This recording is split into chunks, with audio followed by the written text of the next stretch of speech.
Voter പട്ടികയിലെ ക്രമക്കേട് പരാതികൾക്ക് പിന്നാലെ വീണ്ടും പരിഷ്കരിക്കാൻ നിർബന്ധിതമായി തെരഞ്ഞെടുപ്പ് കമ്മീഷൻ. ഈ മാസം 2-ന് പ്രസിദ്ധീകരിച്ച അന്തിമ വോട്ടർ പട്ടിക കരട് പട്ടികയായി നാളെ വീണ്ടും പുറത്തിറക്കും. വോട്ട് ചേർക്കാനും ഒഴിവാക്കാനും വാർഡ് വിഭജനം അനുസരിച്ച് വാർഡുകൾ ക്രമീകരിക്കാനും വീണ്ടും അവസരം നൽകിയിട്ടുണ്ട്. മുഹമ്മദ് അസ്ലമാണ് വിവരങ്ങൾ നൽകുന്നത്. അസ്ലം, കഴിഞ്ഞ കുറേ ദിവസങ്ങളായി ഇത്തരം വാർത്തകൾ പുറത്തു വന്നുകൊണ്ടിരിക്കുകയാണ്. വോട്ടർ പട്ടികയിൽ ചില പ്രശ്നങ്ങളുണ്ട്.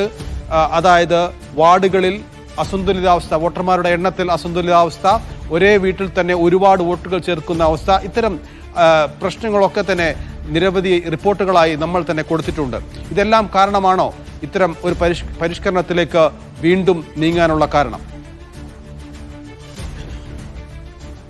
നൗഫൽ, ഇത് രണ്ടാം ഘട്ട പരിഷ്കരണത്തിലേക്ക് സംസ്ഥാന തെരഞ്ഞെടുപ്പ് കമ്മീഷൻ കടക്കുകയാണ്. ആദ്യം ജൂലൈ 23-ന് ആദ്യഘട്ടത്തിൽ തെരഞ്ഞെടുപ്പിന്റെ കരട് പട്ടിക പ്രഖ്യാപിക്കുന്നു. അതിന്റെ അടിസ്ഥാനത്തിൽ ഓഗസ്റ്റ് 7 വരെ തിരുത്തലുകൾക്ക് അവസരം നൽകുന്നു. അത് വീണ്ടും നീട്ടണമെന്ന് ആവശ്യം വന്നതിനെ തുടർന്ന് ഓഗസ്റ്റ് 14 വരെ നീട്ടി.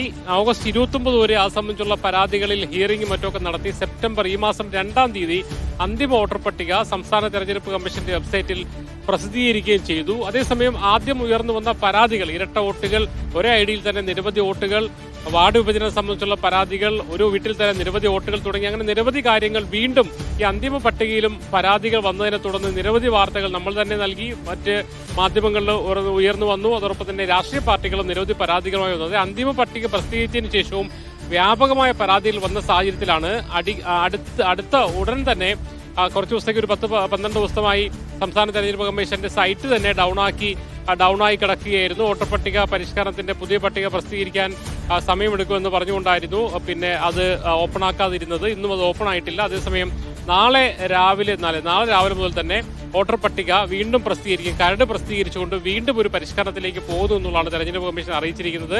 അതിന് വീണ്ടും വോട്ടുകൾ ചേർക്കാനും മാറ്റാനും അതോടൊപ്പം തന്നെ ഈ വാർഡ് വിഭജനം സംബന്ധിച്ച് എന്തെങ്കിലും പരാതികളുണ്ടെങ്കിൽ അത് ഉന്നയിച്ചുകൊണ്ട് അതിൽ ക്രമപ്പെടുത്താനൊക്കെ വീണ്ടും സമയം നൽകിയിട്ടുണ്ട്. അതായത് സംസ്ഥാനത്തെ തെരഞ്ഞെടുപ്പ് കമ്മീഷൻ തദ്ദേശ വോട്ടർ പട്ടിക സംബന്ധിച്ചുള്ള പരാതികൾ, അതിൽ അന്തിമ വോട്ടർ പട്ടിക വന്നതിന് ശേഷവും പരാതികൾ പരിഹാരമുണ്ടാകുന്നില്ല, വ്യാപകമായി വീണ്ടും പരാതികൾ സാഹചര്യത്തിലാണ്.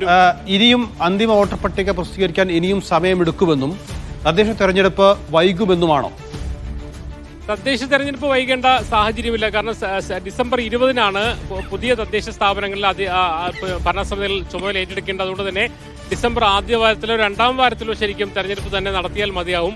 ഇപ്പോൾ ഒക്ടോബർ മാസം ആകുന്നതേ ഉള്ളൂ. അതുകൊണ്ട് തന്നെ ഒക്ടോബർ മാസത്തിൽ ഇപ്പോൾ വീണ്ടും നടത്തി, സെപ്റ്റംബർ നടത്തി ഒക്ടോബറിലേക്ക് ഈ കാര്യങ്ങളൊക്കെ പൂർത്തിയാക്കിയ ശേഷം വീണ്ടും നവംബർ വീണ്ടും സമയം കിടക്കുന്നുണ്ട്. അതുകൊണ്ട് തന്നെ തദ്ദേശ തെരഞ്ഞെടുപ്പ് വൈകുമെന്ന് നമുക്ക് പറയാൻ കഴിയില്ല. അതേസമയം ഒരു ഘട്ടത്തിൽ ഒരു തവണ പരിഷ്കരണം നടത്തിയതിനു ശേഷം വ്യാപകമായ പരാതികൾ വരികയും അത് പരിഹരിക്കപ്പെട്ടില്ല എന്നുള്ള കൃത്യമായ വിമർശനങ്ങൾ ഉയരുകയും ചെയ്ത സാഹചര്യത്തിലാണ് വീണ്ടും ഇതിലേക്ക് പോകുന്നത്.